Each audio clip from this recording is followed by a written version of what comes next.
Good morning શુભ સ્વાગત છે તમારું ફરીવાર મારા એક નવા બ્લોગમાં.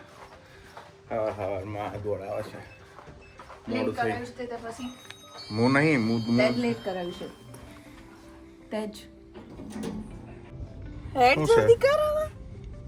મોડું તું ઉઠ્યું છે. મોડું હું નથી ઉઠી તે 5 વાગે તું ઉઠ્યો બરાબર. તાર ઉઠવાની કે જરૂર નથી. એટલે એવું થોડી હોય તું તો બીજા માણસની ઊંઘ બગડે કે ના બગડે? કશું તો ઊંઘી રહેવાનું. વાલા મિત્રો બતાવશે સાચી વાત છે કે નહીં મિત્રો. હે જ્યારે પતિ ઉઠે ને ખણખોતરા કરે તો પત્ની ઉઠે કે ના ઉઠે રાત્રે 5 વાગે હોય કે 4 વાગે હોય. પછી ફોન કરવાની શું જરૂર? ક્યાં ગયો છે અડધી રાતે? હું થોડો કઈ નાહી જવાનો છું. અરે પણ હતો ની રૂમમાં તો પછી ગાંધીનગર થોડી જશે અડધી રાતે તને એવું મૂકીને તું નાસ્તો કરવા જતો રહો. ક્યાં જવું? એટલે જ મને એવું થયું કે મેં કીધું નાસ્તો કરવા ગયો હોય ને મને મૂકીને જતો રહેશે. એવું થયું તું મને. કશો વાંધો નહીં. તો ક્યાં તું રાતે 5 વાગે પોટી કરવા રાતે 5 વાગે ક્યાંથી કોઈને પોટી લાગી હકે? હા તો બધું જબરું પ્રેશર આવ્યું દાડામાં 4 વખત તો તને પ્રેશર આવે છે તો આવે. અને 4 વખત જઉં છું 20 25 મિનિટ કલાક 1.5 કલાક તો તું જાજરામ કાઢું છું. જો આઉટસાઇડ ટેમ્પરેચર 3+ ઠંડી સાજે એવું કે છે. તે શર્ટ ઠંડી આજે એટલે તો દિમાગ ગરમ કરું છું એટલે હું નોર્મલ ટેમ્પરેચર કરું. વાહ વોટ વેધર દેખાય.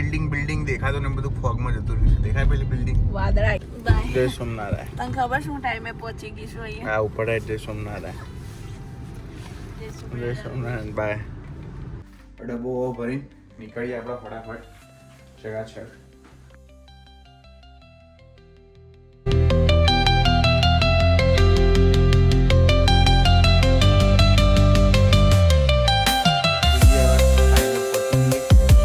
ટાઈમ થઈ ગયો શામ તો જો કે 11:30 પોણા 12 જેવું થઈ ગયું છે. નીકળીએ શાંતિથી ટાઈમે એટલે પહોંચી જઈએ.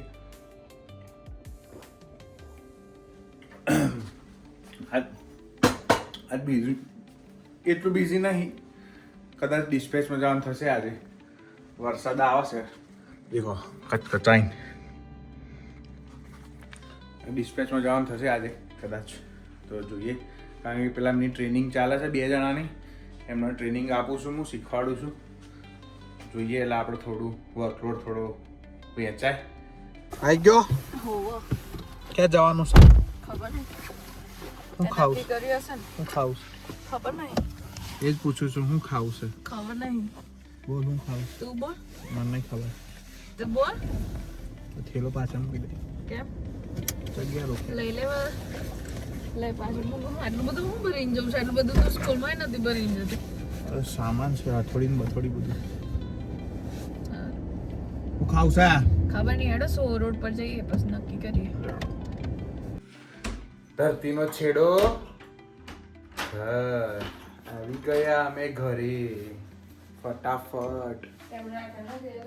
શું કોણે? ભાઈ તો કઈ નોકરી આપ થોડું રહેવા ખાવા પીવા આપતું તો જો. Hi guys, thank you very much. Video જોવા માટે ખૂબ ખૂબ આભાર. બસ આજે આટલું જ, બહુ નહીં. થાકી ગયા છીએ તો જોરદાર. કામ કરવાના કામ. બીજું કઈ ના. તો હું કઈ ગરબા ગાવા નહીં જતો ત્યાં કામ કરવાનું રાખે એટલે. કચરો ફેંકવાનું કીધું છે જીઓ. સારું કાલ જઈએ બસ પ્રોમિસ.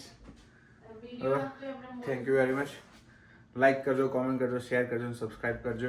ત્યાં સુધી હસતા રહો, મજા કરો, મોજ કરો. મળીએ આવતીકાલે. બાય. જય શ્રી કૃષ્ણ, જય સ્વામિનારાયણ.